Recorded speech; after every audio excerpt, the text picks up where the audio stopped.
All right, so I guess we're all seated, so I will stay seated too. Thank you, everyone, for joining us today. I'm Tani Holm, the head of the Department of Classics and Ancient Mediterranean Studies. Thanks for coming out on this Thursday before Thanksgiving break and joining us. I'm really excited to have my friend and colleague, Dr. Gad Barnea, here today to talk to us. Dr. Barnea earned his PhD from the Department of Biblical Studies at the University of Haifa just a few years ago. I was going to say 2021, right? That's when your defense was. Yeah. He now holds a position of lecturer in the Department of Jewish History and Biblical Studies at the University of Haifa, and he is also research fellow at the French École Biblique et Archéologique of Jerusalem. Last year, Dr. Barnea also lectured at the University of Oldenburg in Germany, where he continues to collaborate on the Bible in its traditions. His research interests particularly involve the study of Yahwism, that is ancient Judaism, under the Iranian Age of Empires. That is, from the beginning of the Achaemenid Empire to the fall of the Sasanian. He has co-edited and contributed to 2 collective volumes. Most recently, Yahwism under the Achaemenid Empire with de Gruyter that appeared just last month. And I saw a copy of it around here, but I was very excited to also contribute to that at your invitation and to also be part of that conference. And he's at work on a monograph stemming from his dissertation on the Jewish colony on the island of Elephantine in Egypt during the Achaemenid Persian Empire.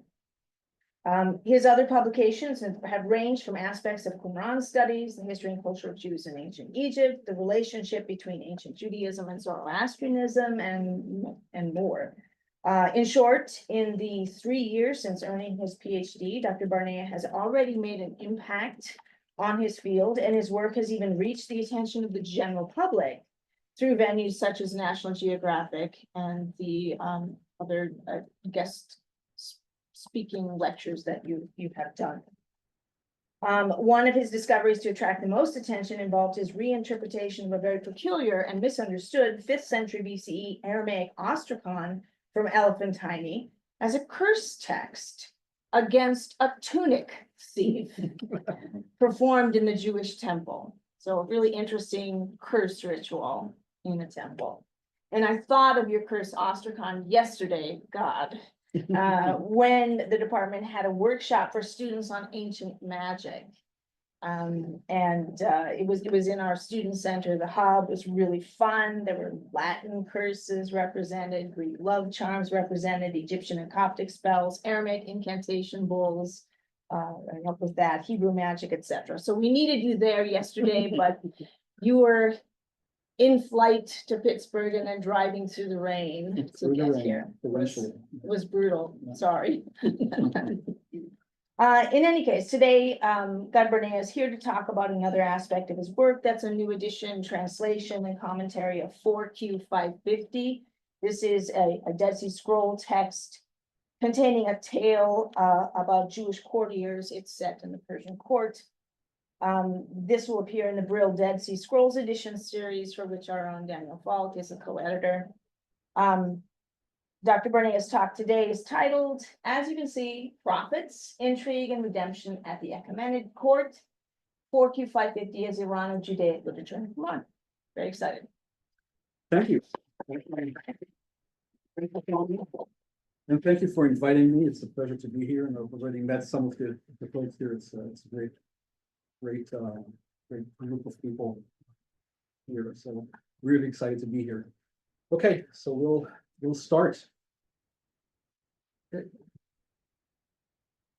So we're going to talk about the first part of the talk is about projections and preconceptions, and I'm going to circle back to that at the very end of the talk. So in the beginning, so the first mention of these particular fragments was made by Starkey in 1956. And he just says there are remains of a pseudo-historical text reminiscent of Esther and Daniel. That's really one sentence for these fragments that he wrote in his report. Emil Puesch looked through the journals of Starkey and says that in his journals, he kind of refined the definition.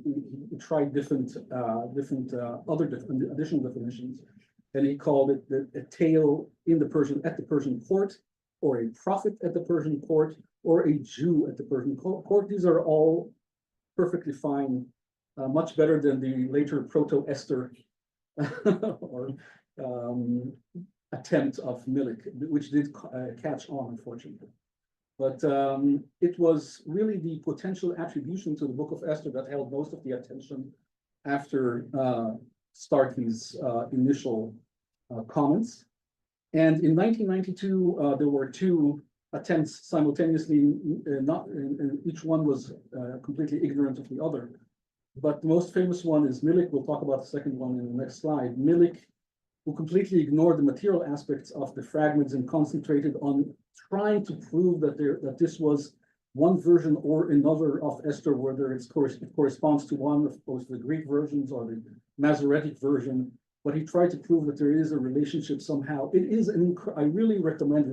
This is a 56-page article on this. It is a fascinating, the breadth of knowledge that this guy had for proving absolutely nothing, really, but just so much knowledge and so much. I mean, he knew inside and out all of the different Achikar traditions and Esther variants and all of that, trying to prove that this is real, but absolutely ultimately not proving anything. But just it is a fascinating. Reading this article in of itself is an adventure. It takes you through a wild ride of just absolutely encyclopedic knowledge. But again, he did not prove any. I mean, there's one place where he sees an aleph, and he tries to show how this aleph is the name Esther. But there's only an aleph there. I mean, that's pretty much that's it. Well, what more do you need? What's that? What more do you need? Exactly. Who needs more? So he called it Proto-Esther, fragments A through F, and he said it represents 3 different manuscripts, and he saw it as a enrichissement progressif, a progressive enrichment of the story. So he literally saw this as 3 stages in the development of Esther. 3 manuscripts, and I mean, just think about how fortunate we would have been to actually find the 3 manuscripts together that show the development of the book. So, I mean, it will have to come from the actual author. All 3 manuscripts. I mean, you'd have to kind of find the desk of it's truly incredible. The mental gymnastics that one would have to do in order to support this. But again, I do recommend reading this. It's a fascinating reading. In parallel to Milik, Robert Eisenman and Michael Wise placed the fragments in an entirely different order from Milik, but they provided almost no explanation as to the logic of why they did that. Milik at least did explain his logic. They suggested that 42550 could even be a rival to Esther for inclusion in the canon, though that's very highly unlikely. And Stegemann actually called it a Fassung des Esther-Stoffes, meaning that it's actually the basis on which the Esther, the material on which it was built, in agreement with Milik. And Bayer saw a minimum of 2 different manuscripts and a maximum of 4 different manuscripts here. Shmariah Talmon considered these fragments as proof that the book of Esther was known in Qumran. Again, everyone's focusing only on Esther, really. Wexler went so far as to see Mordecai. I still don't really understand how, but Mordecai in one of the 2 documents that he had, different manuscripts that he identified in 42550. Emil Puesch was the first to really analyze these fragments in a really by far more seriously than anyone else before him, and to really analyze and see that this is only one single manuscript, one single hand throughout. And only we had to wait till 2009 to actually finally have a sober analysis and not trying to force Esther on this.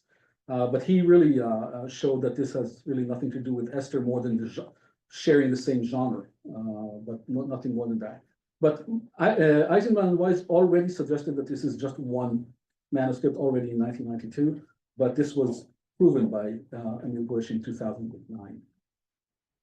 It is becoming more and more recognized that the reconstruction of epigraphic sources, especially of leather and papyrus scrolls, should start with the material analysis that dictates the textual restoration of the text and not vice versa. The text is, of course, what we really are interested in, but in order to make sure that we understand the text correctly, we have to make sure that we restored it correctly, and that needs to be based on the material reconstruction first. Okay, so based on that, a new reading of 4Q550. Just a short list of material considerations. It's a small scroll. Milik called it appropriately Edition de Poche, pocket edition of this work. The writing is relatively sloppy and inconsistent, yet calligraphic. What I mean by calligraphic is that there are unnecessary, features of letters that are like the lamed is very nicely drawn, very high with a high top, and so it is inconsistent and sloppy, but yet calligraphic, which is interesting. It is the same hand throughout, as Buesch already demonstrated. I date the manuscript, of course, not the actual text, but the manuscript to the mid or late 1st century BC or even early CE on paleographic grounds. I do think this is Herodian script. So it's really late 1st century or later, or early second, or the late 1st century BC, BCE and early CE. The number of lines is usually 7, except for sheet number 2, which has 8 lines throughout. And the scroll was last stored tightly rolled up, but it became unrolled at some point and lay horizontally. You can see that in the material analysis, but at least part of the scroll was kind of open at some point, opened up and laid, right side up, and gathered material on top of it that can't be explained otherwise, including a little bit of dust and earth and sand on it. The release, I think, was relatively recent, and it might have been due to the 1927 earthquake, which was massive, and I think should be considered in Qumran studies more. It was about 500 people died in that earthquake in 1927 in Jericho and Jerusalem. Parts of the Church of the Holy Sepulchre was so. I mean, as far as Jerusalem, and the epicenter was 10 kilometers from Qumran. So it's certainly affected, and it might. And when I talked to a number of other scholars about this might have led to the opening of some of these caves that led to the goats coming in or whatever.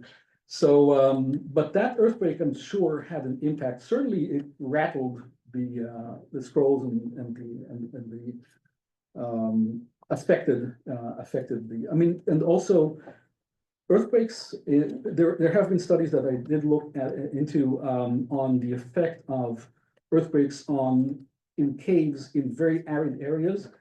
That they might, when a stone is broken in the cave, it can release humidity that can also affect of course the material itself. So that earthquake, I think, needs to be studied much more in Qumran, as far as we can.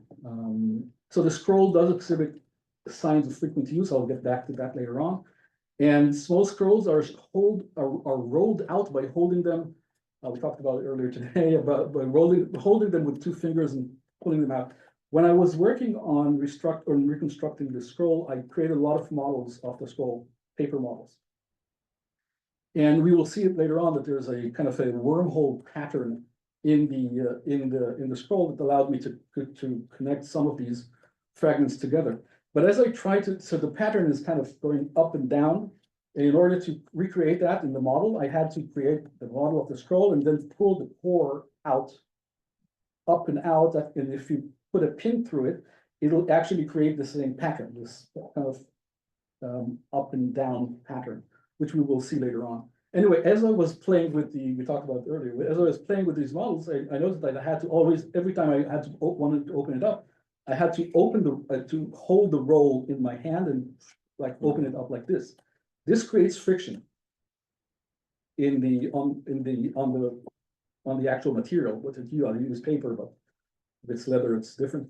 And that also became a huge, an extremely important parameter to take into account when restructuring the scroll. Okay, so what I think one of the ways to think about the material reconstruction and also the texture of these scrolls is to understand that these ancient documents or the ancient depositories of ancient documents, whether it's ostraca or scrolls or papyri, are really a crime scene. And we are CSI Qumran or whatever you want to call it, but we are crime scene investigators and we are doing forensic work. Okay, I mean, literally, this is forensic work. You look at these fragments through a microscope, you try to see the fibers, you try to see the material, you look at the directions of the hair and the textures and to try to understand what happened to these textures. And so, for example, when you pull and that creates the friction when you pull the scroll out when you open it up, that friction also leaves a mark, and especially if it's frequently used. And that also helps you, that friction leaves a mark, but not the beginning of the scroll, of course, it doesn't, so it leaves a mark towards the center of the scroll. And so that helps you also place the fragments relatively to that. In small, it only works for small scrolls. For larger scrolls, you don't open like this. But for small scrolls, it's really helpful and it really helped me here. So these are some material considerations that I want to highlight here.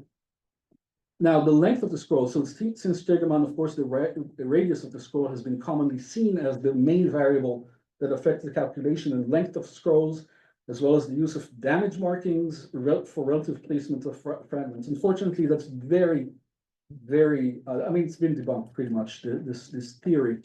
Of course, in general contours, it's still, I mean, of course, there is something to be said about that, about damage marking, because we are dealing with a scroll. But here you see an image of a scroll before it was opened. That's an Ein-Gedi scroll. This is a charred scroll. Okay, so the fact that it was exposed to heat probably did affect the geometry of the scroll, but it's charred. It's not burned, and so it's still. I mean, the general geometry of the scroll was probably even before it was charred was not far from this, and you see the complexity here of what a rolled scroll looks like. Okay, it's not this nice circle, conical form. The complexity is pretty significant. The radius depends on many complex parameters, such as the thickness of the sheets, and the sheets differ in thickness. The type of leather or skin that can also be varied. The space between the layers at any given point, which can be very different from layer to layer and change during the long storage time, and or due to material changes and even the release of humidity into the space of the cave or whatever space it is in because of an earthquake or whatever it is, some natural phenomenon. And also the seams with linen threads connecting the sheets are often folded backwards in order to be able to put the needle through it, and that creates a different weight at that point of the sheet. So all of these things affect the geometry of the scroll, and it needs to be. I think Stegeman's, and I don't want to oversimplify what he said. Of course, he's more nuanced than that, but that's a little bit naive to just use that method. It is a very complex situation. Okay, so now this is a panoramic view, and excuse me for the barbarism, panoramic view, but it's a view of the entire scroll as I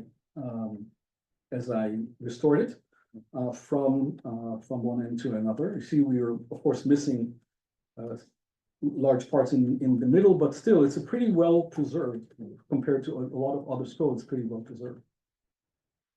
Okay, so fragment one, which is sheet one, but the second column. So we don't have the first column of the scroll. We just lost it, or at least we don't know where it might be. Parts of it might be in a PAM somewhere. I've I've read all the PAMs I can find that correspond relatively to, more or less to the time period where this could have been the photos could have been taken. Literally dozens of different PAMs, and I did find fragments that are important and relevant, new ones that haven't been assigned to this particular scroll before, but I haven't found anything that could be the first column. Someone might find it in the future, but I haven't. So this is the first column that we have, and it's only the second column of the work itself.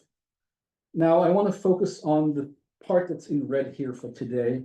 So there's a scene here with a certain king, and you see right before the red frame here, the books of his father were read before him, and among the books was found one scroll sealed with 7 seals in the seal of Darius, his father. That's why we know this is Xerxes. Okay, that's why I restored it as King Xerxes, because it's Darius, and not just Darius, but Darius the first, as we will see in a little bit. It's concerned. The word of Darius the king to the servants of the dominion of the earth, or really of the whole earth. I should fix that. Peace. It was opened, read. So this is, by the way, this is the header of the. So a little bit of on the epistole G after this.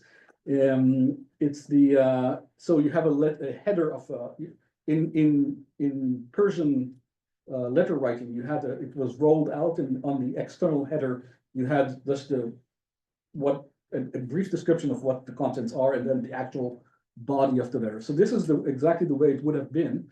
There would have been an outside address, and then an inside the body of the letter inside. So it says on the outside, the word of Darius the king to the servants of the dominion, peace. And then it was open. So this was what was written on the outside of the scroll. Mm-hmm. And then it was open, read, and found written in it, Darius the king to all who shall be kings after me, and to the servants of the dominion, peace.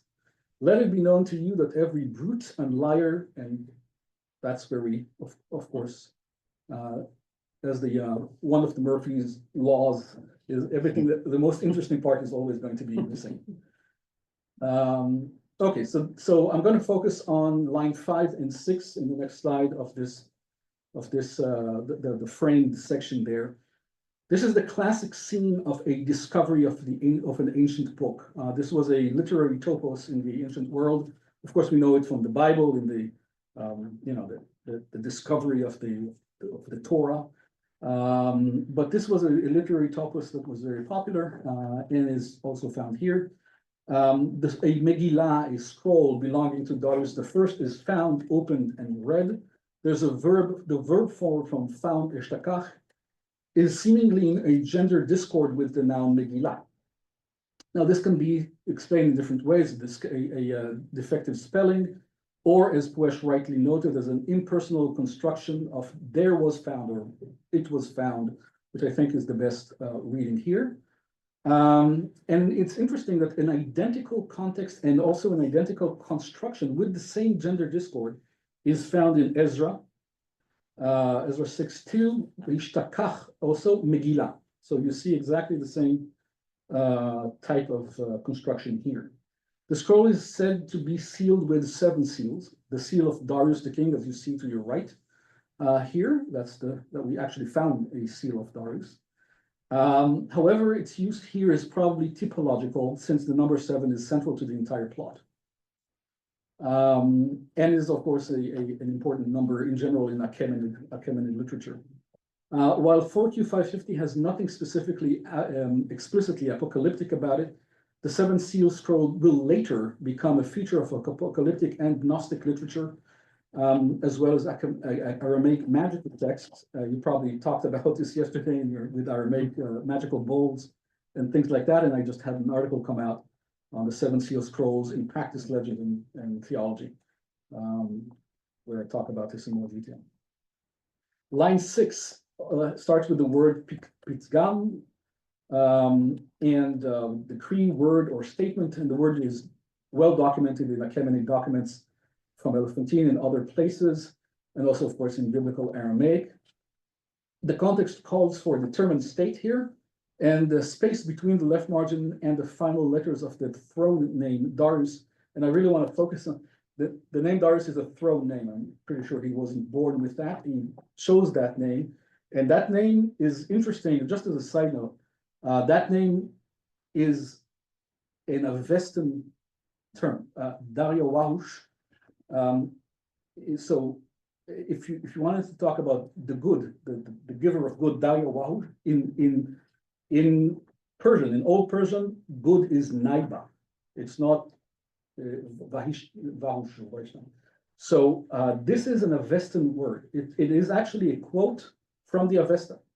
It's a Tzitat Nama. It's a name that is a quote from a text. So this is one, and we have others like that.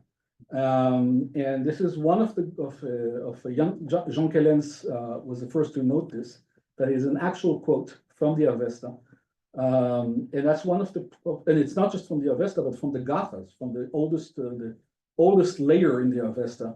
And that's one of the proofs that we have of knowledge of the Gathas, at least not the Avesta maybe, but the Gathas in the Achaemenid period. So this name is a name that was chosen specifically to show adherence to or knowledge of the Zoroastrian founding texts. Okay, so this throne name it can be read in this line, and it allows us to complete the expression. This kind of got flipped around, but it's Pitgama di Darius. This interlinear connection, I think, correction di Bechol A might be misplaced. I think it should be. It was probably part of the title of Darius and not of the servants of the kingdom, but that's where it's placed. But because it actually corresponds to one of his official titles that we do see in several of the imperial inscriptions. The clause was probably intended to represent the external address of the scroll, as I mentioned earlier, denoting its recipients. The author's sense of drama is emphasized through the rapid succession of three impersonal asyndetic verbs. It was opened, read, and found written in it. So there's a sense of anticipation here. And the contents of the scroll are a quote from the Behistun inscription, really a paraphrase. The text is really too similar to this well-known paragraph for this to be from column 4 of the Behistun inscription, for this to be a coincidence.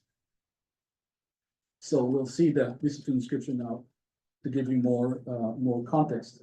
So in the Old Persian, it says, Darius the king says, you, whomever shall be king in the future. So exactly as we saw in 4Q 550, the man who shall be a liar, the man who shall be an evildoer, etc., etc., do not be friend of this person and punish him. That's a part of this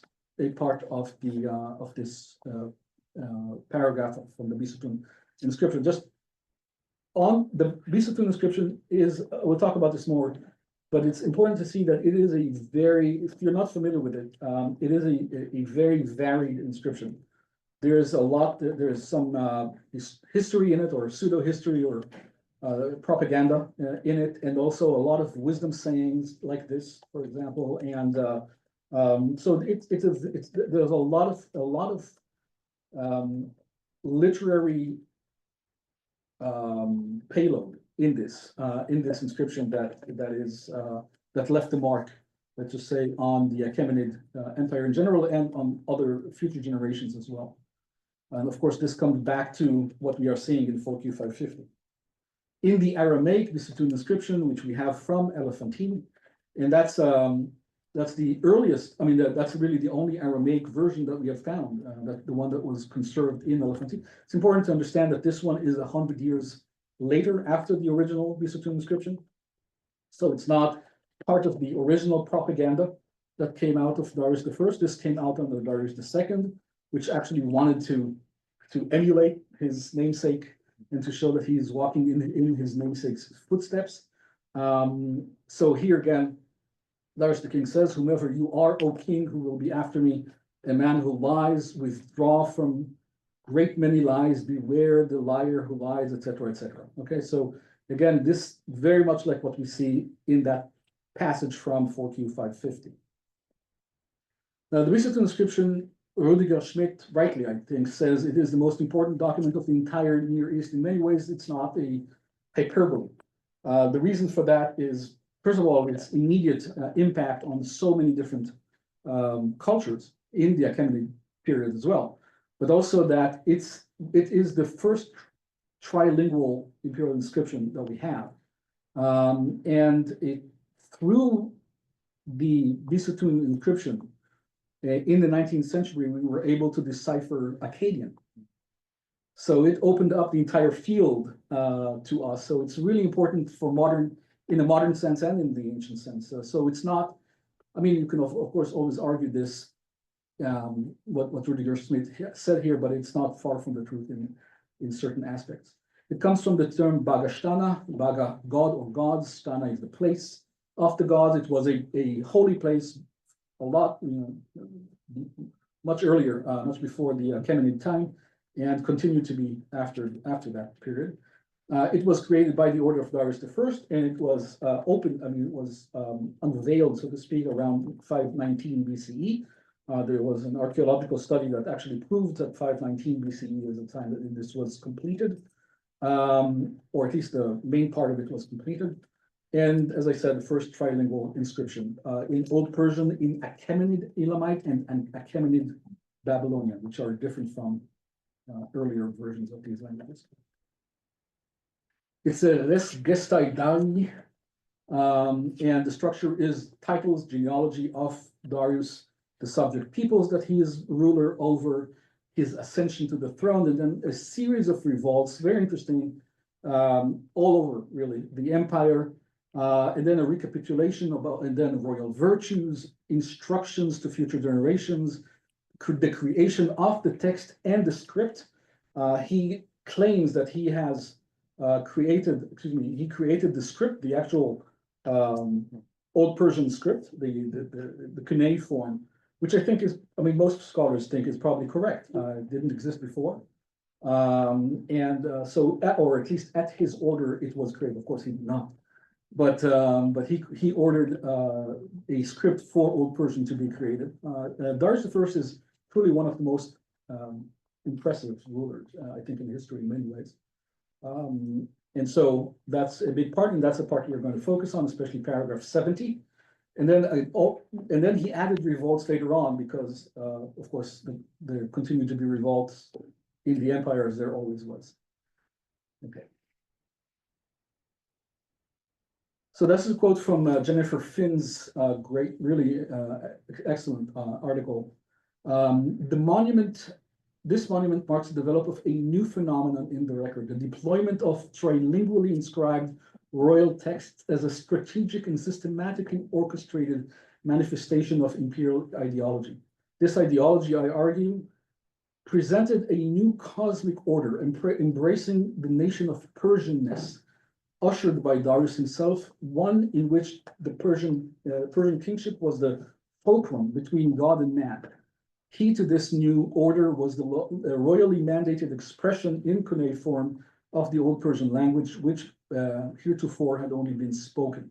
Now, this is important for 4Q 550, because also the king is a mediator in 4Q 550, and the king is, of course, it shows absolute loyalty to the king.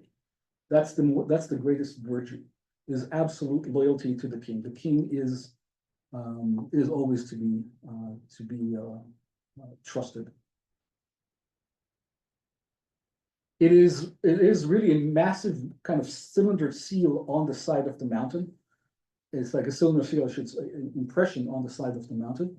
As we said, the script was invented by Darius I, and the actual paragraph that we're going to focus on says Darius the king, by the favor of Ahura Mazda, this is the manner of inscription. Excuse me. This is about the invention of the script. This is the manner of inscription which I had made beside the Aryan, both on clay tablets and on parchment. It has been placed. I added to it a signature and it was written and read aloud before me. Then I sent this text everywhere across the countries, and people repeated it and learned it. And I have no doubt that this was the case. I mean, they were really, really good at propaganda. And I'm sure this was true. And also, I mean, it is a very engaging text. It really is I mean, if you read imperial, the Assyrian kings' inscriptions and all that, they're relatively dry. I did this, I flayed these people, I conquered this, and you know, all that. But here, this is a very engaging piece of literature and very varied. It has wisdom texts, and you know, it really is a very different form of literature. Weltliteratur. So it seems to have been popular and indeed widely disseminated as imperial propaganda because it was and it was also simply a good and multifaceted story. The Aramaic version is a somewhat modified version of the Behistun inscription, was found in about 100 years later at Elephantine, and it also includes 10 lines from a different inscription of Darius, from Nakhsher in lines 66 to 70 of the papyrus. This copy was made / acquired by the Yahwist sometime around 419. So as we already said that the original Behistun inscription was completed or at least unveiled around 519 BC. This is the centenary of that. This is 100 years later. As already Porton suggested that this might have, so the Elephantine version of the Behistun inscription might correspond to the 100-year mark that Darius II wanted to celebrate, and I think there's a good reason that there are good reasons to trust that Porton might be correct on this. So now we finally come to the actual scroll. So this is actually so we saw the column 2, which was about the finding of the book and the Behistun paraphrase. I'm jumping now to column 6 instead of going to column 3 in order to make a really important observation before we move back to column 3. But here are some notes about the reconstruction. So I was able to show how these two fragments, one of them has never been associated with these fragments before, but how they fit into this placement in the material reconstruction. And you also see at the bottom here these wormholes that I was referring to earlier. We will see them in a greater context later on. So now column 6. It starts with this kind of praise of the deity, the Most High, which you fear and worship. He is the ruler of the earth. All that he wills is close by for him to do, etc. So there's the end of some kind of praise of the deity that is probably placed in the mouth of the king of Xerxes, because immediately after this he issues a decree that the Bagsaro should be respected and that no one could say anything evil about Bagsaro. Now Bagsaro the prophet, okay, that pretty much everyone restored it that way, although we only see a nun here. The reason we all did that is because in the next line it says he saw the two visions. Okay, so saw is clear there, it's clearly legible. The two something, and so the context points to this as being a prophecy and seeing two visions, and this is the reason why I jumped to column 6. I mean, is because when we now go back to column 3 and 4, those are the columns that actually hold the content of these two visions. Okay, and these two visions are, of course, play a key in understanding the entire text. Okay. Now, there's a literary topos of recurring double dreams in the ancient world. It's found in Plato, I mean in Socrates, in Astyages' dream according to Herodotus, in Joseph's dream, Pharaoh's dream, in Daniel. We have this idea of a dream that's recurring, and the fact that an almost identical dream is seen again is understood to be the confirmation that the dream is an actual message from the deity. So this was a very common literary topos in antiquity. And of course, we see that in the biblical text, in Joseph. The Pharaoh's dreams are one and the same, the two dreams. God has revealed to Pharaoh what he's about to do. Again, because there are two that show that have the same message. The dreams are one. Okay, and then God has shown Pharaoh what he's about to do. The doubling of Pharaoh's dream means that the thing is fixed by God and God will surely bring it about. So having seen two visions that are almost identical, or at least have identical elements in it, is a literary topos that shows that something is sure. So now we can go back to columns 3 and 4. Now, panoramic, again, overview of these two columns. This is the second sheet, and I show how what's cataloged as fragment number 2 by Puesh. I still refer to the same numbering of fragments as from Puesh, just for convenience. But that fragment now should be attached to these other to the end of column 4, according to my reconstruction. I'll come back to that later on. So this is sheet number 2, columns 3 and 4. You can see that very little has remained from column 3, much more from column 4.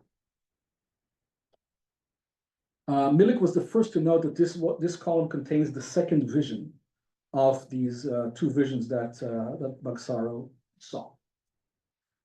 Now we can see that the connection between sheet 2 and sheet 1, there are linen threads, and there's a microscopic photo here of the gelatinization on the side of these scrolls that fits perfectly together when you actually flip it around, pick the image and put it together. You can see that they were clearly connected at that point where the arrow is. So that allows me to place at least these fragments there, right at the seam between sheet 2 and sheet 3. Sheet 1 and sheet 2. So I don't know if you can see, this is a texture of of sheet 2, and you can see the little dots there, the kind of on the skin of this sheet. And earlier when I said that there's this friction when you roll it out in every time you open the scroll, this texture gets kind of sandpapered out, and it affects also the ink and the texture. But you can see it's the same texture, but you can see it kind of really gets kind of shaven and so that really helps placing in placing the of course relative placement, but still placing the fragments in the center.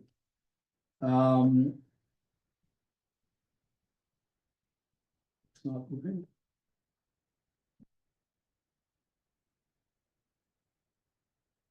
Oh, there you go. Okay. Now. Okay, so this is these are some damage markings in a different part of the scroll, more to the center of the scroll. That might have been caused by humidity, but some flaking of the skin is clearly visible here. And okay, so this one is.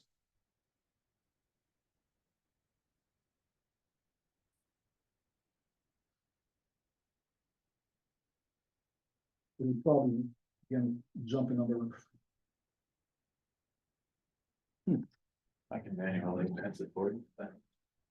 Oh, there you go. Thank you. And then another one. Great. Okay, so this is and again, this is the linen threads, and also a change of stylus at the end. So I don't know if you can see that. Jake, if you can maybe point just at the lower part of this. Yeah, just here. So I don't know if you can see that, but there's a change of stylus here that the letters are much kind of the thinner letters, and that change continues into the next fragment. Okay, so that's also important to see, but it's the same hand. It's the same hand. Okay. So next, okay, great. Okay, that's good. So so here, this is the column 3 on the right hand side and column 4 on the left hand side. you see there's an upper margin in one of these, in this fragment, and the lower margin in the other fragment that allows me to place them where they are. And this construction allows me to show that there were 8 lines in this column. And there are 8 lines on the same sheet in column number 4. That's been known, okay, since the beginning. But also now this reconstruction, especially with the margins clearly appearing where they are, and of course the material reconstruction allows me to show that there are 8 lines in both columns, and not just not 7 in one and 8 in the other. So that's been helpful as well. So both columns in sheet 2 have 8 lines. Okay. So it was associated. So this is numbered fragment 6 in Puesh's publication. It was associated with fragments that are now part of sheet 3, or by all previous restorers associated this with fragments in a different that I have in a different sheet. And this is attractive because of these damage markings that we talked about earlier. And so it looks like it would fit that other sheet, but it's a mirage. Also, not just because of the number of lines, which also is important, but also because it would have to be a continuation of fragment 2, which would be impossible. I mean, this could not be a continuation of fragment 2, which we saw earlier. And we'll see again if I can. And next.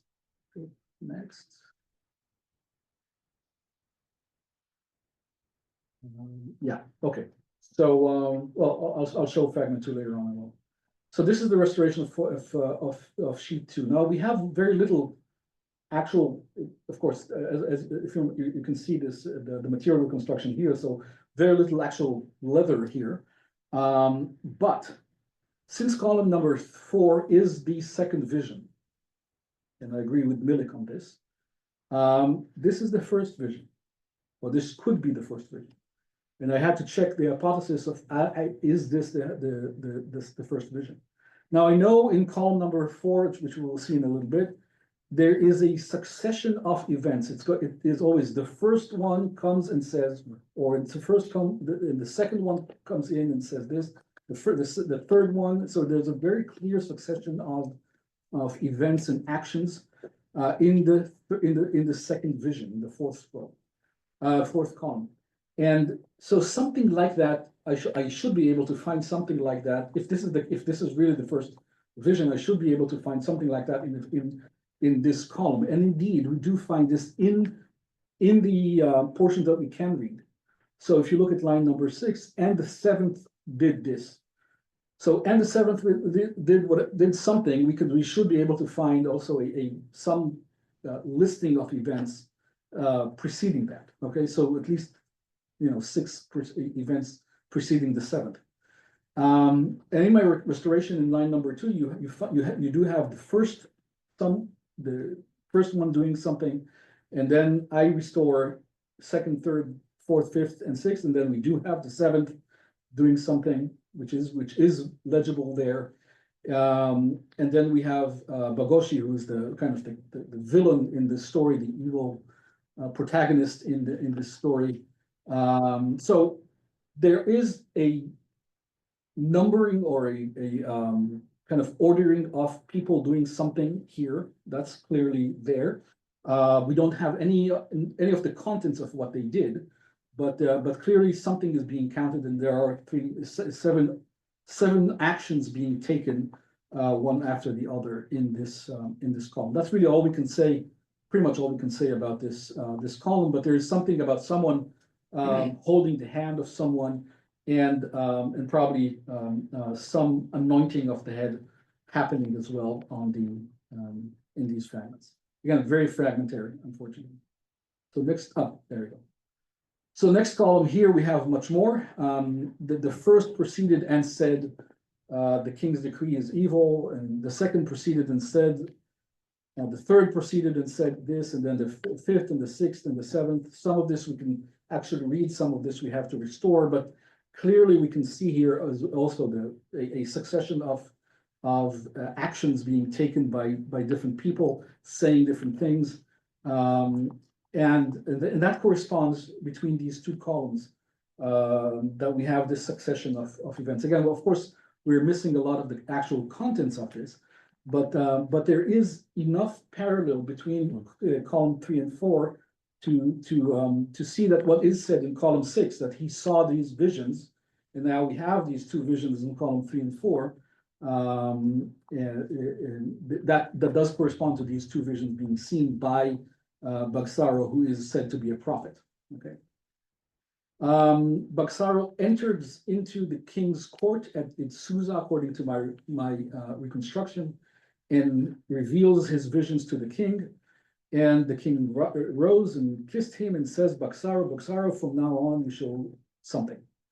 Now there's a bet, there's a thing in purple, if you can see that in the third line, the end of the third line, that actually has spilled over to the next column, which I'll show you in a little bit. Which part is written? So I see your purple there, but Yeah, which the part are you bet. referring to? The bet? What's that? So which part does that refer to? The written over the seam between the two sheets? So it's The debate at the end of that's line. the, Oh, okay. this is the Oh, okay, lower gotcha. part of the bet in between the. So Wexler, for example, thought that this particular fragment is the beginning of one of the manuscripts that he proposed. But of course, it can't be a beginning if there's text before it. Simply he did not look. That none of, unfortunately, really none of the restorers previously looked at really did the material analysis of the fragments. I know Bush did look at the physical fragments, but apparently not. But I mean, he didn't restore it. He just published independent fragments, so it's a different approach. Okay, so this is this second fragment. It continues the same stylus what we saw from the earlier fragment that we saw that I mentioned with the stylus change. It continues with the same stylus, and we can see that the writing becomes thicker and thicker with every line. That's also really interesting and very important for the restoration. It's stuck again. Oh, no, it's okay. It's the delay. Okay, so now we're in sheet 3. We saw already this fragment on the right-hand side. And as I mentioned earlier, there's the writing becomes a little bit thicker with every line. That's because after a stylus change, of course, when you write, there's a friction on the stylus, or the point of the stylus, and becomes more dull, I guess. And so the writing will become thicker. Now, although it's not exactly the same, because if you change the way you're holding the stylus, it can also become just the angle can also, so it's not mathematical. It doesn't have to necessarily always become thicker in a linear manner, but it will become thicker over time. This is why I was able to position fragment 9 at the lower part of this column, because it is a thicker. The letters are written in a thicker manner. I can't place it in any with any precision here, but it is the lower part of that. I mean, from a material perspective, it does correspond to this sheet for material characteristics, but I cannot place it with any precision, of course, vertically. Okay. Next, I guess. Okay. So this last the left-hand side of column 6, I was able to show that it has the stitch marks in it, for the pin, for the stitch, the holes for stitching the one sheet to another here. So that shows very clearly that was, of course, I don't have linen threads here, but I can show that this is the left-hand side of a sheet, okay, the end of a sheet. So I was able to position that pretty accurately there. But just by finding that one piece of the puzzle allows you to position. Yeah, it's not moving again, or maybe there's a delay. Okay, so now this is column 5. We have just the fragment 2 and fragment 9. So what's really interesting here is, if you remember in the previous fragment, we saw that Bagsaro, the hero, the prophet, comes into the palace of Darius, of Xerxes, and reveals the visions that he saw. So here, the king talks about a son of Patriza. Patriza is a name that also shows in the second column, or the first column that we have, and also shows in other columns as well. That is probably the father of the hero of Bagsaro. And he says there is a son to Patriza, has a son. And then line 4 is absolutely amazing. By the way, it's really at the center of the entire scroll. And I mean, geometrically at the center of the scroll.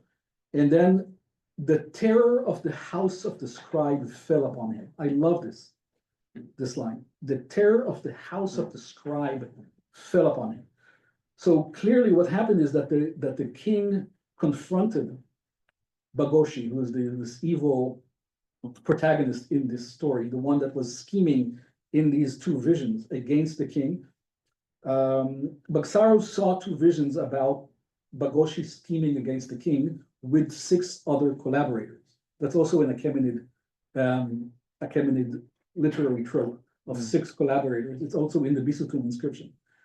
And so there's these 2 visions that we have 7 actions. One of them is, and that is in the fragment, so we can, that is not restored, but it's actually part of the fragment itself. So one of them is Bagoshi doing something. And then we have Bagsaro coming into the court of the king and telling him about the 2 visions that he has seen. And now we have the king confronting this Bagoshi with the visions that he has seen. I mean, it's the fact that 2 visions, almost identical visions, are seen is proof. So he basically says that he knows that the Bagoshi is planning something against the king and against Bagsaro, and the terror of the house of the scribe fell upon him. And I think because there's an entire discussion in the studies of this particular scroll, there are all those that have published about this scroll, if Patriza and Bagsaro are, what was their role in the court? And I think that's actually a pretty good argument to make that they were scribes. Okay, and scribes as visionaries, of course, is a very common theme in ancient literature. So the terror of the house of the scribe fell upon him. It's pretty strong comment here.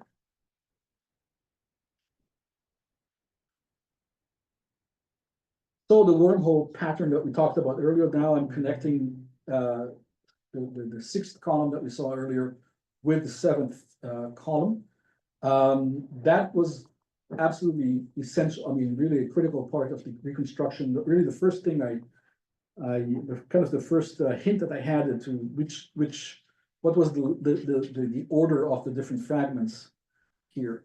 So the seal of these wormholes is so clear. I mean, you can see that if you can see this little hole on the right hand side and then becoming larger to the bottom left, that's very clear, and it goes up and then down. And as I said, that's explainable if you create a model of the scroll and you just pull the core up and poke it with a needle, you'll get this exact same pattern in it. So clearly, the core was, when it was stored at some point, it was maybe by gravity or whatever reason, the core was somehow pulled out from the scroll. Something caused it to. Yeah, thank you. Yeah, so that's the wormhole signature. And that's the kind of panoramic overview of sheet 4. Next. Okay, yeah, so this is the way it was restored. I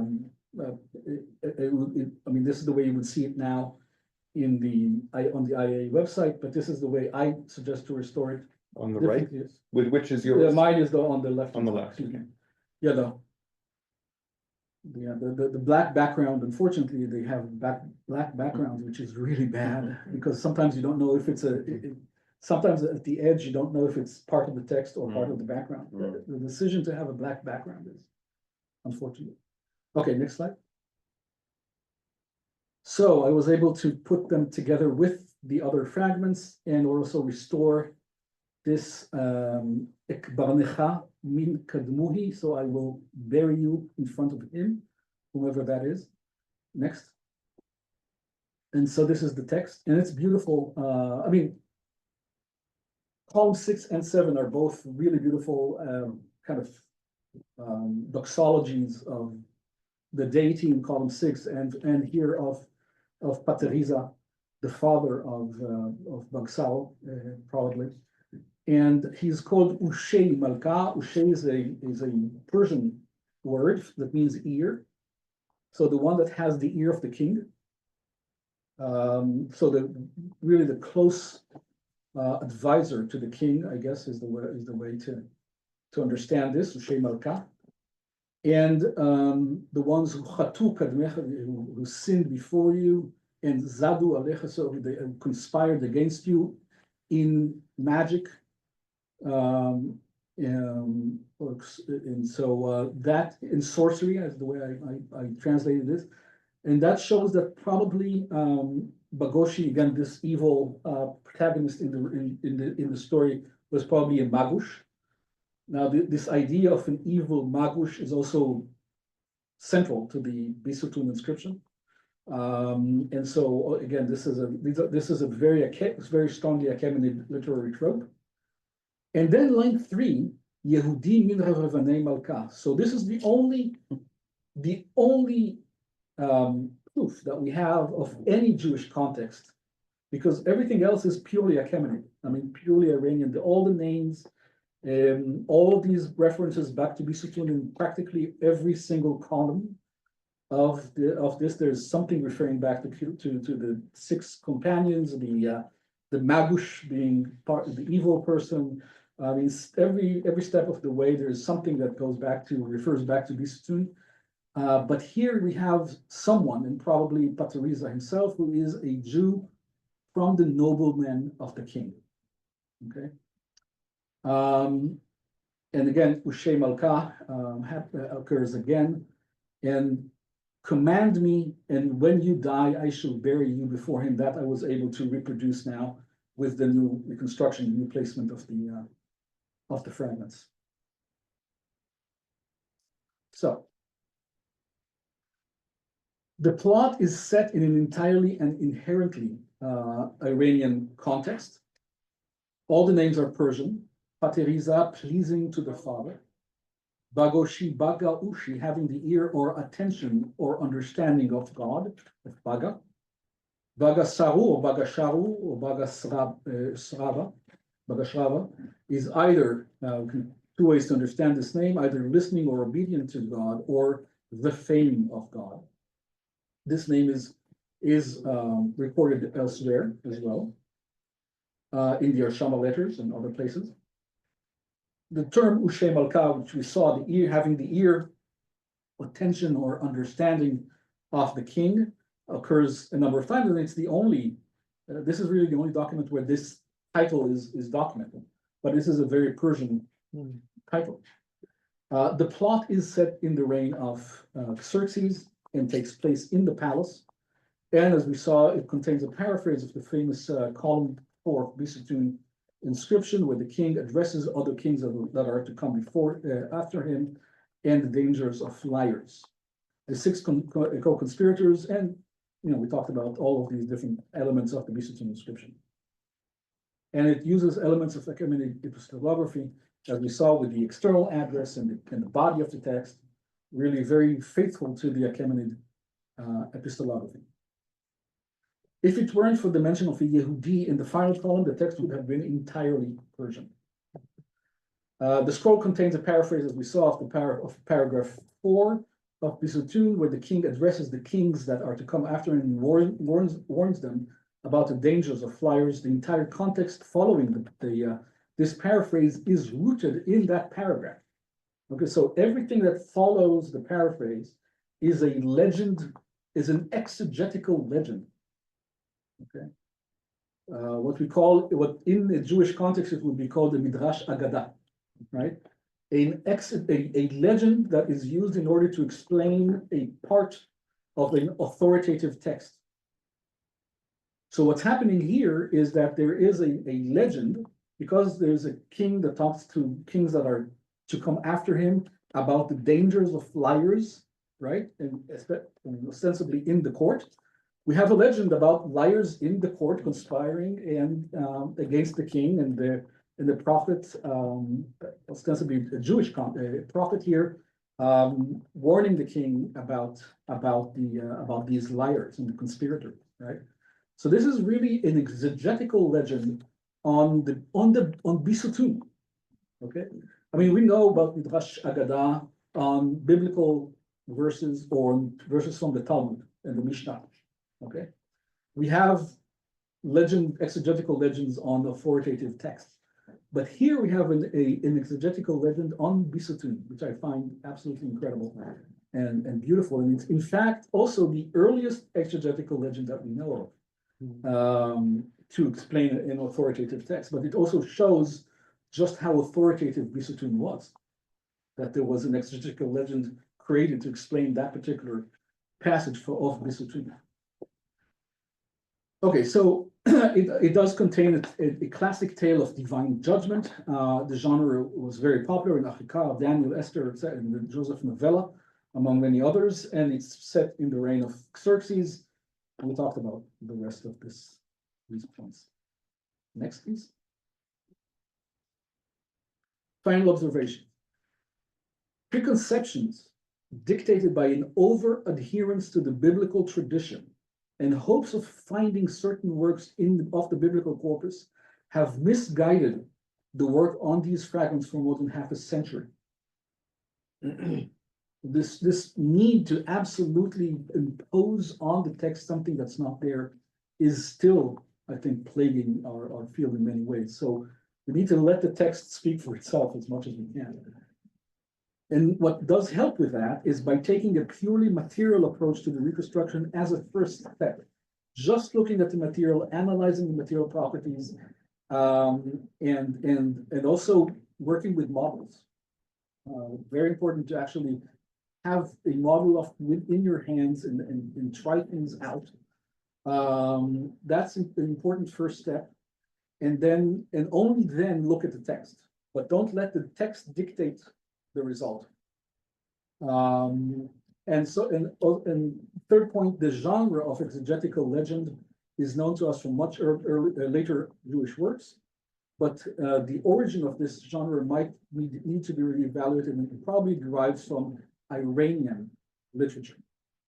There are several lessons to be learned here for epigraphers. Always check in the hurry of your presuppositions, and I try to remind myself every time I approach a new text to keep your presuppositions up, especially those that stem from your own religious or academic background. Sometimes it's a religious presupposition. Sometimes you have a pet academic theory that you have, or your supervisor has, and just always these are at the same level. Okay? You need to be very careful with that. And it is critical to begin with a pure forensic material reconstruction before the text enters into consideration. And this material reconstruction should also have precedence over any other data point, although it can be adapted minimally based on textual evidence. But really, the most important aspect is the material aspect, and the text should be in the reconstruction, in process of reconstruction, should be secondary to that. Okay, I mean, and again, every case is different, every scroll is different. I'm not saying it applies in the same way to the same level every time, but these are general points that I also, of course, try to remind myself. Thank you.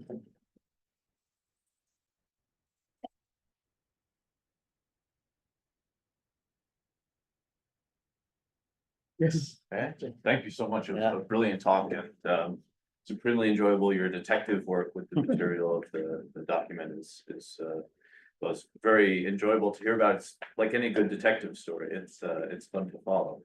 Can I ask a couple questions of clarification and then I'll get to the point. So Bagoshi, the bad guy, is a Magush or is that your hypothesis? It's a hypothesis because it says that there was sorcery involved in the last column, that there was sorcery involved in the conspiracy. So it makes sense in connection But with this. it does not mean, this is, I have to say, of course, this is speculation. Sure. Then the next question would be, Bagoshi deceives, lies, cheats somehow. If he's a Magush, he's a Septuagint. That also makes sense in the context of this. But okay, here's the point that I think it is maybe perhaps significant in thinking about the text as a response to Behistun, and perhaps not only a sort of someone written by someone who has drunk the Kool-Aid of Behistun and is simply propagating the values that Darius embodies in that inscription. If the 6 co-conspirators, and if you're right about that, and that I'm not sure that you are, I mean, I'm not sure what's going on there, but if they are co-conspirators, they're working with Bagoshi in some way, Right. then that is subversive That's of right. Behistun, not That's simply reproducing the party line, because Darius had the co-conspirators. That's right. The 6 co-conspirators, That's right. and they were the ones who he used to take down this supposed imposter. But what most Achaemenid scholars would say about this now is this whole thing is a cooked up story. It's an elaborate fraud, by way of justification of killing a person who was in all likelihood simply the son of Cyrus. That's right. So the author is undermining Behistun at the same time as he is drawing on tropes from it. I'm not sure he's undermining. It's a trope that's used positively in the case of Behistun and here negatively. I'm not sure it's undermining Behistun, but yeah, you're right. If you reference Darius as the propagator of he's the person who wrote the decree that you dug out, and that's the decree from which law and justice proceed. And then you assign 6 co-conspirators who are villainous co-conspirators to the bad guy. Surely the reader can see the disjuncture between those 2 elements. Yeah, I personally, I mean, this is a matter of interpretation, so I understand why you would, and I did for a while things like that as well, but I'm not sure this is really kind of a negative. I think this is the literary trope that was used here in a negative sense, or in the sense of a negative or a bad story, or like the 6 these evil visions. But I'm not sure that this is necessarily kind of undermining what it does. But I understand. And again, as I said, I used to think like that as well. I'm just not sure that this is really. Yeah, but I understand what you're saying. So, again, great talk. I really appreciated the level of detail and actually paying attention to the scroll as material artifact. That's really helpful for scholars to consider. I'm just curious how you think about dating this text. Is this coming from the Achaemenid period, or perhaps in the Hellenistic period, looking back positively, or sort of having some sort of nostalgia for an empire that's no longer around? So how do you think about the context for great question, and it's complex. Great question. I think that whomever wrote this text originally, again, this is of course just a copy, and paleographically I dated to probably around the turn of the millennium. But the original text, whomever wrote that, was intimately familiar with the Achaemenid literature. I mean, really good knowledge of Imperial Achaemenid. So I think, again, just speculation. I can't do more than speculate on this, but I think that there was this probably is an actual Achaemenid, or originally Achaemenid court tale, an Achaemenid exegetical legend that existed probably in the Achaemenid period, maybe in the 4th century BCE or something like that, that did circulate. However, the last column where there is a Jew, it might be a Jewish adaptation of this Achaemenid tale to Jewish audience. And that probably is why it was preserved in Qumran.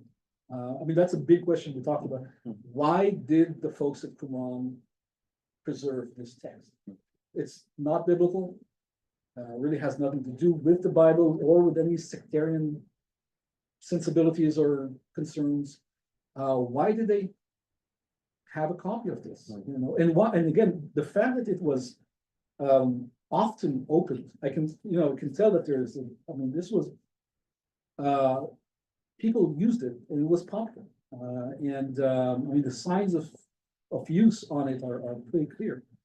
And so, I mean, for a while imagined this is what they would read it as. This was their Netflix, right? This was what they would read around the fire to have fun, and not to read sectarian text, of course, around the fire but this is what we would read to have to kind of that might have been the case, you know.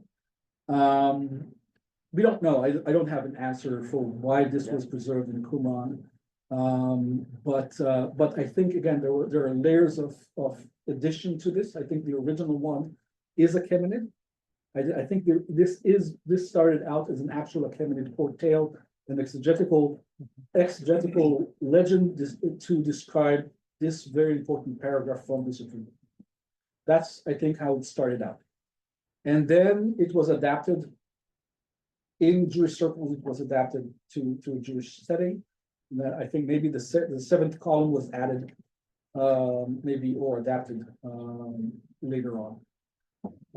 So that might have happened later on. Now, it's important also to keep in mind that in the middle of the 1st century BCE, there was a very short period of Parthian occupation, but very significant, short, but very significant. The Parthians were those who actually appointed the last Asmonean kings. So there was Judea was under direct Parthian control for a couple of years. So that might also have brought some connection there, or might have even brought this exegetical legend to that region. But it could have happened at any time prior to that as well. This is all speculation, and we can't, unless we find some new data somehow elsewhere, there's no way to validate any of this.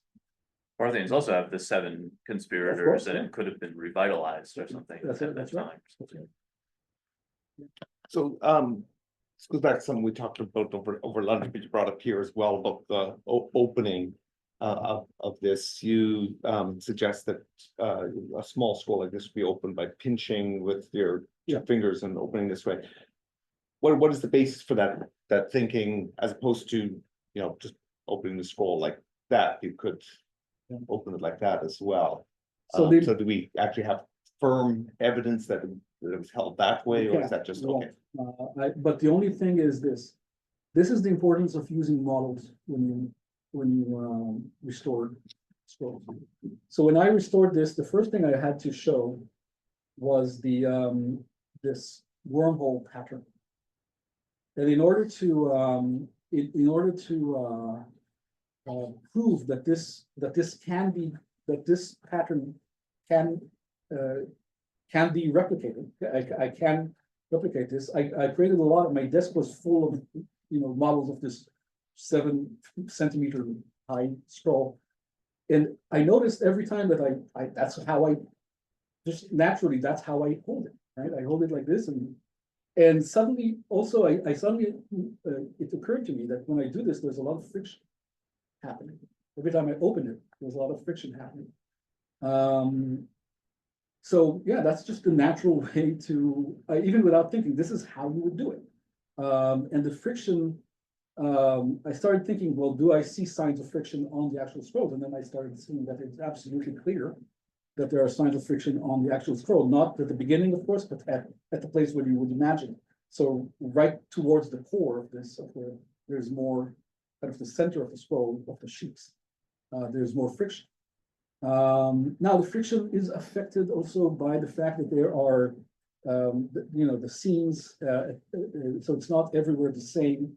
There are weight differences because of the seams, and that affect the way that it's, so when you create the model, it's not just cutting a sheet, but you have to also create the seams. And to make sure that, so it's a lot of arts and crafts, right? But you have to go through this, I believe you have to go through this physical exercise of creating a model of the document that you're trying to recreate, to have a feeling for it. And it often will give you insights that you would have never had if you hadn't used the model. Yeah, thanks so much. I think this is so fascinating. I think we should perhaps Sure. turn to some of the online questions, which Jake pulled up here. Thanks. Thank you so much for this fascinating talk from Jen Singletary. Can you elaborate on what you think the relationship between Behistun and 4Q550 is? Do you think the writer of 4Q550 had access to Behistun? And if so, in what form? Well, the writer of 4Q550 is a copyist, so I don't think they had any access to Behistun, but that's a very interesting question, because whether the writer had access to Behistun, a copy of a Behistun or not, they understood, I think it's pretty clear that they understood, at least for this paragraph, was important to them. And the fact that this exegetical legend on this paragraph from Behistun existed was something that they found interesting. I'm not sure that they necessarily knew the entire Behistun inscription. Maybe they did. But I think at least that particular paragraph was something that they probably had some kind of familiarity with. Now, having said that, that's also speculation. They might have just liked the legend and had no idea about Behistun. That's also at least as plausible as the other option. I mean, they might have, it's just a really engaging tale. So maybe they didn't know anything about Behistun. We can't be sure about this. Yeah, and That's a good question. Yeah, and I think the third person also asked a version of that. The second question, thank you. This is broader. If some midrashes were rooted in Persian texts, is it possible that some biblical stories come from the Persians? Gushtaspa becomes Xerxes in Herodotus, Solomon in Bible, and Bukrush becomes Darius in Herodotus, and David in the Bible, and Kaikosra becomes Cyrus in Herodotus, Saul in the Bible. This is a broader. It's very, yeah. I wouldn't go that far necessarily, but I think that, I mean, I don't even know that say that the Midrash is rooted in the Persian text. I think that the genre of an exegetical legend seems to be an Achaemenid genre from this. So I think we can't say that I mean, I can't be 100% sure about this either, but the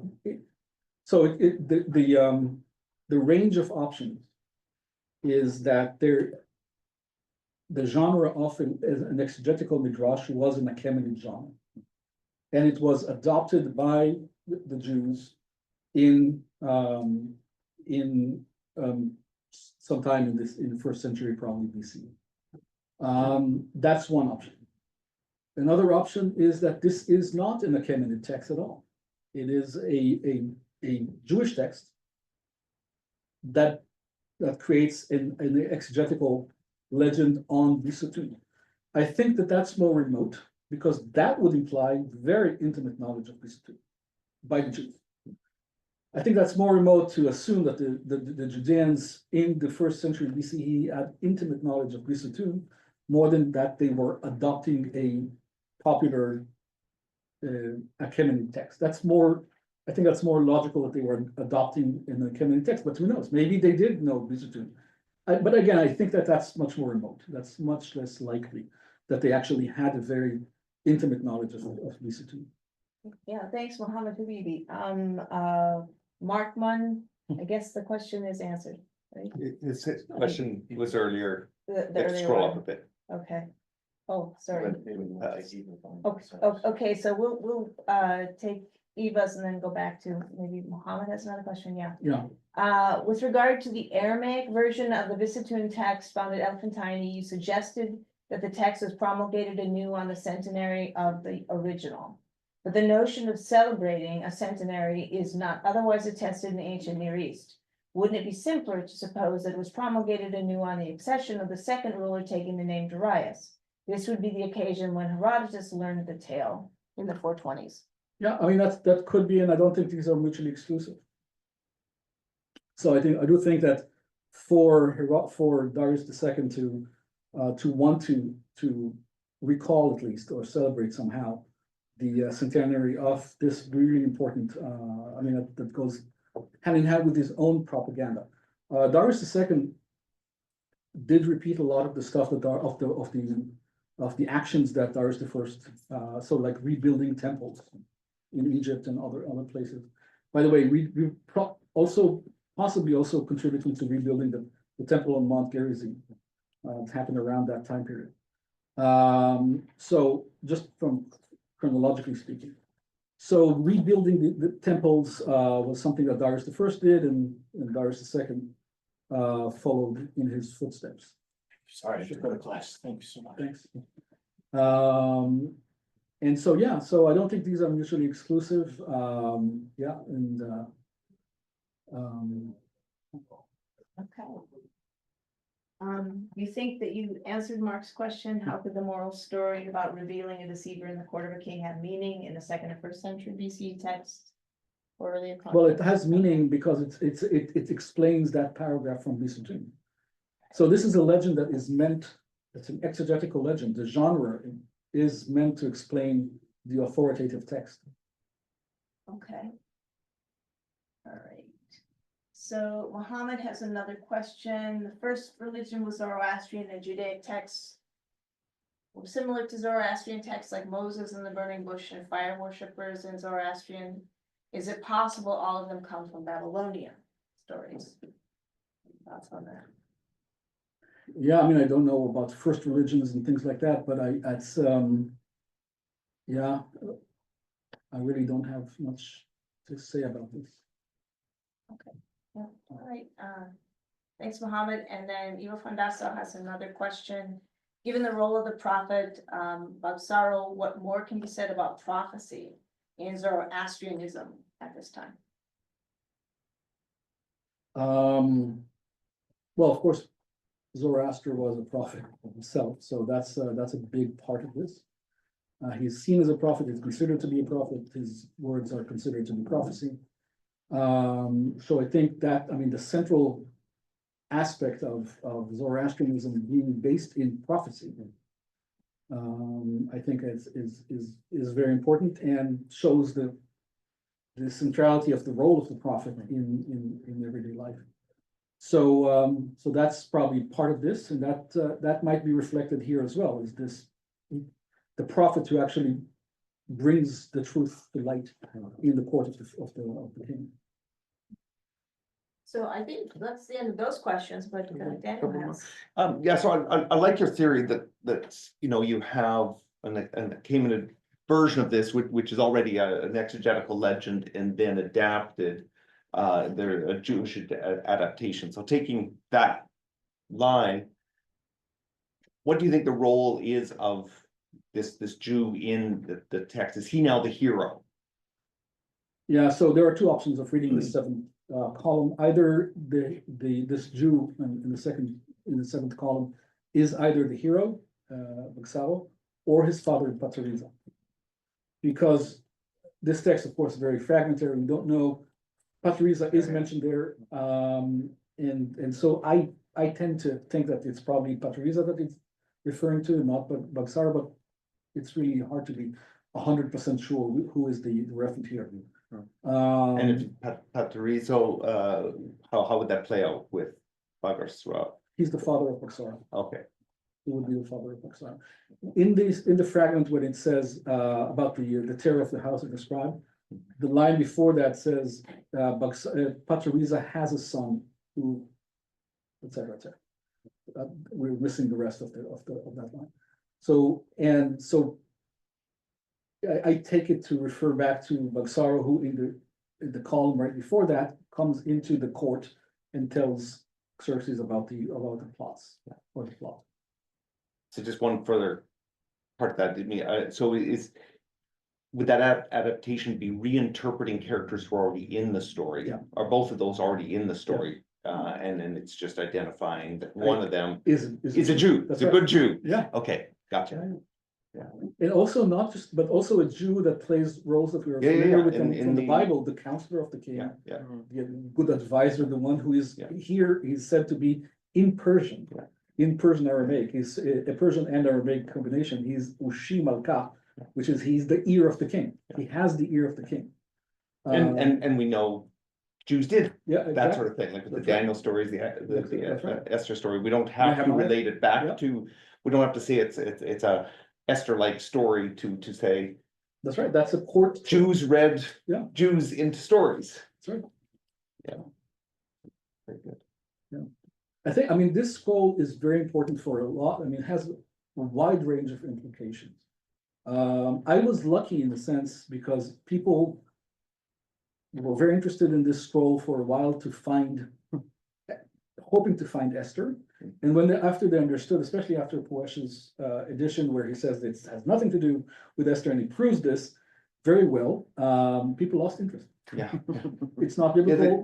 It's not interesting. And that's where I lucked out because like people were not interested in this. I was interested in this because of the Persian connection there. And I started looking at this and I didn't even think about restoring this. I just wanted to look at the Persian connection there. And then I saw that it doesn't make sense, and there is no restoration really. And so I like, okay, I'll give it a shot. And so one thing led to another. But not being interested in this just because it's not biblical, you're missing so much. I mean, this has implication for Iranian studies, right? For Persian Achaemenid literature, right? It has implications for genre studies, for literature studies. It has implications also for biblical studies as well, of course. All these genres that we also find in the Bible. It has implications for, Midrash, Midrashic studies. For linguistics, for, all kinds of things. And it is such an important and really beautiful tale. I mean, the way it's written, it starts with the finding of the book scene. And a paraphrase of Behistun. And then these two visions, kind of one after the other, with these 7 actions following one another in succession. Very dynamic. And especially in the 4th column, you can see that dynamism in the 4th column.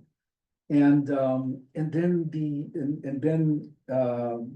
confronting the conspirator with the plot, knowledge of the plot that the king now knows about it. And the terror of the house of the scribe falling on it, which is truly incredible.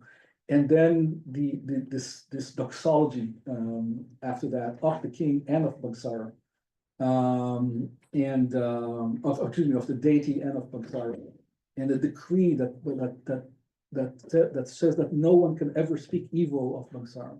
I mean, it's a beautiful tale. It's a very powerful tale, and something that is actually also kind of gives hope in the sense to people who are to these Jewish people who are maybe persecuted at the time, or that they have these characters that saved the king, for example. So I think it's a really beautiful tale. We've missed that, and again, just because it's not biblical doesn't mean it's not really, really valuable and important. Well, on that note, thank you very, very much for a wonderful enlightening talk. Thank you. And thank you to everyone who joined us.